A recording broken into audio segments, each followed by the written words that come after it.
presence then guides you, and you don't need on some people's spiritual journey, for example, certain substances you mentioned, plant-based you took on your spiritual journey, if it's done respectfully with reverence, then that can be a helpful thing temporarily, but ultimately you have to transcend that also, so that you go directly. But it can help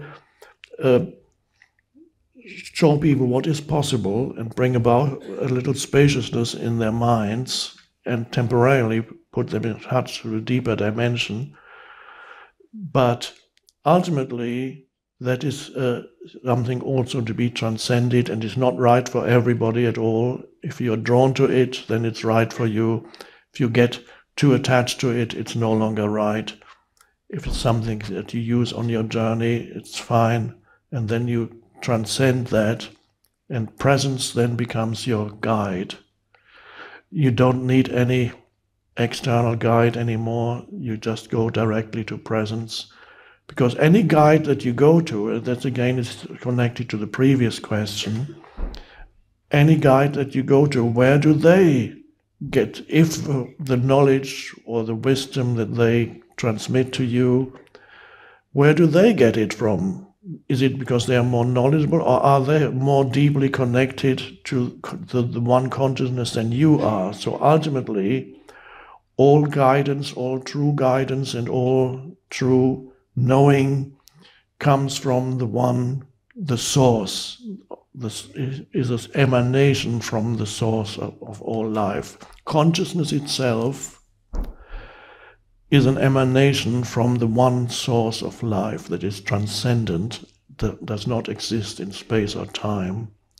Like the sun emanates the light. The light is still connected to the sun. It's whether the light is in some way is still part of the sun. Consciousness emanates from the one transcendent source of all life, which has no location in space or time. It is transcendent. If God means anything, then that is what God means. It's the transcendent source of all life that shines into this world, into this dimension, as consciousness. So the consciousness in you is a ray of coming from source, so to speak. So the consciousness you can sense in yourself emanates from God. I don't use that word very often, so I have to. God emanates. It emanates from the source of all life, like light emanates from the sun.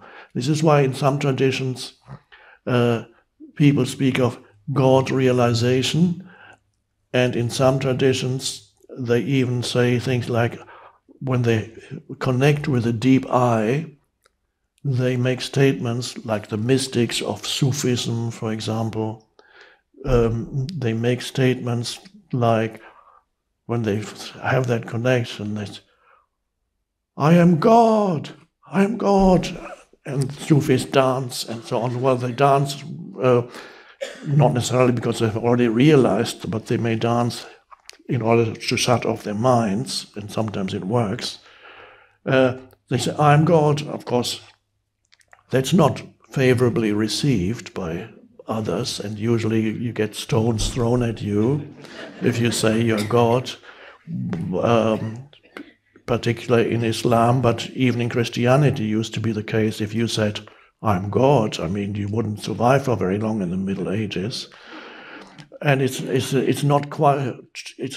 true and it's not true that you are God. Yes, of course, you are an inseparable part of the one in that sense. Of course, you are God. But in the same way that as could a ray of sunlight say, I am the sun? Yes and no. Of course, it is an emanation of the sun. But compared to the ray of sunlight, the sun is inconceivably vast. You can't, and so God or the source you cannot even speak of. There's no statement that you can make of God, because it transcends everything, all polarities, everything. So you can't really say anything about it, but you can sense its emanation in you as you. And in that sense, you are part of God, the divine. You are the consciousness that emanates from the source. And consciousness really, that's the realization. And you don't, then after a while, you don't need anything as an intermediary to go there directly. So that is again partly still connected to the previous question, whether it's a spirit guide or plant-based substances or whatever it may be. There may be a time and a place for it on a person's spiritual journey, but ultimately you transcend that and find that deep connectedness within you with the source, and that becomes your guide, and that is the unconditioned intelligence. So when you, again, thank you for your question. To know yourself as consciousness is the most amazing liberation. It's not the liberation of the person, it's the liberation from the person, because the person was a misperception of who you are, a form identity, a misperception of who you are.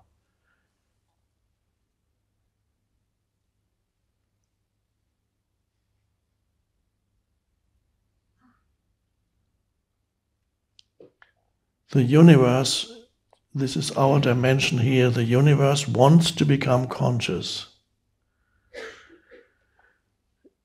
And it expands, the consciousness of the universe grows, expands. So there's gradually, you could say, the light of the source gradually comes into this dimension more. So there's a growth of consciousness throughout the entire universe. And I'm sure it's on millions of planets, billions of planets. Consciousness is growing in different forms, incarnating. So the consciousness, the most amazing thing about the universe is not the fact that there are billions of suns in our galaxy alone, but there are billions of galaxies. Each galaxy is an entire world consisting of billions of stars. It's completely inconceivable. And the vast spaces in between, completely inconceivable to the human mind. You know the speed of light, it's in kilometers, it's 300,000 per second, 300,000 kilometers per second. So the light, the reflected light from the moon takes about 1 second to reach us. The light from the sun takes 8 minutes to reach us. From here to the center of our galaxy, if I remember correctly, where there is a black hole, from where we are to the center of our Milky Way galaxy, light takes about 30,000 years.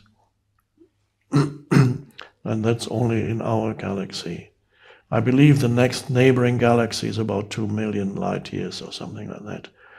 It's unlikely that we will travel there in a physical body in the near future. But there's something even more mysterious than that, and more miraculous than that. The greatest mystery is not the vastness of it all or the multiplicity of star systems, but the greatest miracle is something that the universe is conscious. The universe is conscious. Why? How do I know that? I know that because I'm conscious. You know that because you are conscious. You are the universe. You are an inseparable part of the universe. You are an expression of the consciousness of the universe, the consciousness that underlies the physical manifestations that arise as they become more and more complex, the life forms that arise. But there's one consciousness underneath it all that expresses itself, and that. You are the consciousness of the universe. And that's the amazing mystery. The greatest mystery of the universe is it's conscious. Because you are conscious, that's how you know it. And you can't argue with that, because you cannot argue, and everything could be an illusion, but what is absolutely certain and beyond any doubt is that you are conscious. Obviously, because you're here and you're perceiving. You may be dreaming, maybe you're dreaming up this room and this man sitting on a chair, that's possible, but it still means there's a consciousness, otherwise the dream would not appear. It appears in the space of this consciousness. So the one thing that's beyond any doubt in you is that you are conscious, and even that is not absolutely correctly expressed. Because when I use language, duality creeps in. If I say you are conscious, it already creates a duality of you and conscious. You are as if conscious were an attribute to you, who you are. But to put it more accurately, you are consciousness. The essence of who you are is consciousness. And that is beyond doubt. Now, consciousness is invisible. Even the mental manifestation of consciousness as thought is invisible. In fact, you are almost completely invisible, you as a human being. What you see is only the surface appearance of the physical body. Every thought exists, even thinking, which is a manifestation of consciousness, exists in an invisible realm. You can open up, the surgeon can open up your brain, hopefully he won't. He could open up your brain and look for a thought, a memory. Your brain is where you have countless memories. Go back to your childhood. See the teacher you had at 10 years of age, either the one you liked or the one you didn't like. Go there. See the teacher, and you're sitting in the classroom, and there's the teacher, and then you're walking home, and you're opening the front door, you're 10 years old, and you're walking into your living room. Now, when I say this now, your memory can go there, and actually, yeah, you remember many, many details. You didn't even know it. But what is that memory? Where was it stored? Were there atoms and molecules that contained the image of your living room and your teacher you had when you were 10 years old?